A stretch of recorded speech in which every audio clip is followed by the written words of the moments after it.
Sosok Luhut Binsar Panjaitan atau sering dipanggil LBP ini bisa disebut sebagai salah satu menteri paling kontroversial di kabinet Jokowi. Sosoknya ada di mana-mana dan kelihatan sekali pengaruhnya sangat kuat dan tampak paling berkuasa.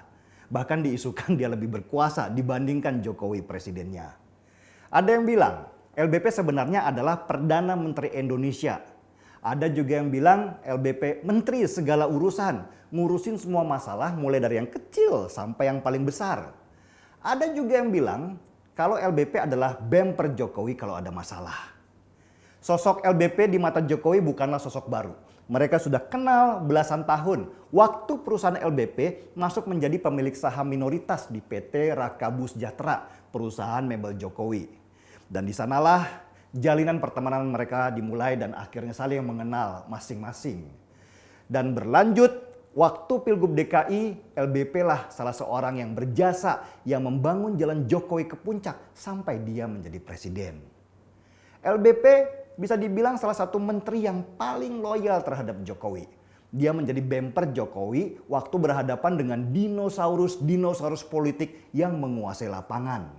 LBP memang orang lama di dunia politik. Dia pernah menjadi duta besar untuk Singapura di masa Presiden B.J. Habibie dengan tugas khusus membangun kembali hubungan Indonesia-Singapura yang memanas karena Habibie pernah bilang Singapura itu hanya titik merah kecil. LBP juga pernah menjadi Menteri Perindustrian dan Perdagangan di masa pemerintahan Gus Dur. Dengan segala pengalaman itu, tentu Jokowi sebagai presiden mempercayakan tugas yang berat ke LBP ketika awal dia memimpin. LBP diminta menjabat sebagai Kepala Staf Kepresidenan atau KSP.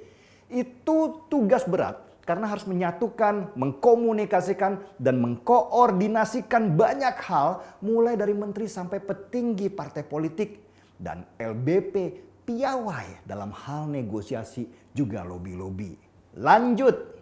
LBP kemudian menjabat sebagai Menko Polhukam karena situasi pada waktu awal Jokowi menjabat sedang panas-panasnya. Tugas LBP berkoordinasi dengan semua unsur keamanan seperti TNI, Polri, juga Badan Intelijen Negara.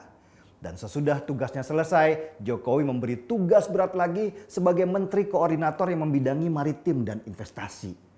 Posisi Menko yang dijabat LBP bukan posisi mudah karena wilayah kerjanya yang sangat luas. Dia membawahi 6 kementerian.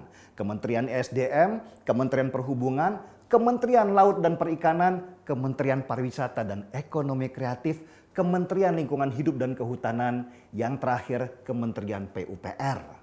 LBP juga punya tugas besar dan berat untuk mendatangkan investasi luar ke Indonesia. Ini bukan tugas main-main dan hanya bisa dilakukan oleh orang yang mempunyai kemampuan manajemen luar biasa. Ya, itu jawabannya, manajemen. Kemampuan manajemen LBP sudah teruji ketika ia ada di ketentaraan. Lulusan Akademi Militer Terbaik tahun 1970. LBP juga sukses membesarkan perusahaan-perusahaannya sehingga menjadi perusahaan multinasional. Dari semua jejak kesuksesan LBP, lalu apa yang membuat Jokowi tidak memberikannya banyak pekerjaan di kabinetnya? Permasalahan seorang CEO, apalagi CEO sebuah negara seperti posisi Jokowi sekarang, adalah menemukan orang-orang yang tepat untuk menjalankan visi dan misinya dalam menjalankan negara. Orang-orang yang tepat itu adalah orang yang efisien dalam kerjanya, tidak sibuk cari panggung di depan kamera, bisa bekerja dalam sebuah sistem, dan ketika dia beri tugas, ia jalankan dengan tanpa banyak bertanya. Begitulah LBP. Dalam posisinya sekarang, ia tidak sibuk mencari panggung dengan mengundang wartawan. Ia lebih sibuk kerja, berkoordinasi dengan jajarannya. Dan model seperti inilah yang Jokowi suka. Pintar dan bisa kerja, seperti sukanya dia pada 2 orang menterinya yang lain, yaitu Sri Mulyani dan Pak Basuki, Menteri PUPR. Kemampuan LBP membangun manajemen yang baik dan efektif dalam jajaran kementeriannya membuat Jokowi akhirnya bergantung padanya untuk tugas-tugas berat lainnya, yaitu mengatasi kekacauan manajemen dalam mengatasi pandemi, terutama di bidang kesehatan. LBP diminta khusus untuk menangani 9 provinsi di Indonesia yang tingkat penularannya paling tinggi. Meski bukan pakar virus, tapi yang dibutuhkan Jokowi supaya LBP bisa mengkoordinasikan para ahli-ahli kesehatan supaya mereka semua bisa bekerja sama. Ini masalah kemampuan manajemen, bukan kemampuan di bidang kesehatan. Dan untuk masalah manajemen, LBP lah jagonya. Itulah kenapa LBP seperti terlihat sebagai menteri segala urusan. Lah gimana? Kalau saya jadi Jokowi pasti juga akan berpikiran yang sama. Kalau ada masalah, panggil LBP, beres semua. Kata LBP sendiri, tidak ada tugas presiden yang tidak bisa saya selesaikan. Siapapun CEO pasti senang memberi tugas kepada orang dengan model seperti LBP. Karena akhirnya bisa berpikir ke hal lain yang lebih besar, bukan sibuk di masalah yang itu-itu saja. Jadi masalah kenapa LBP sering mendapat kepercayaan Jokowi dalam menangani kasus-kasus berat, jawabannya sederhana saja. LBP itu orang yang bisa kerja. Titik. Nggak perlu kemana-mana persepsinya. Apalagi dibilang kalau LBP lebih berkuasa dari Jokowi atau dituduh ia Perdana Menteri segala.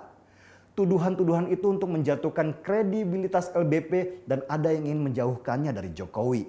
Karena sampai sekarang LBP lah benteng besar dan kokoh yang harus ditembus jika ia ingin menjatuhkan Jokowi. Sudah mulai paham kan? Kalau sudah, kita seruput kopinya. Oh iya, selamat ulang tahun Opung Luhut Binsar Panjaitan yang ke-73.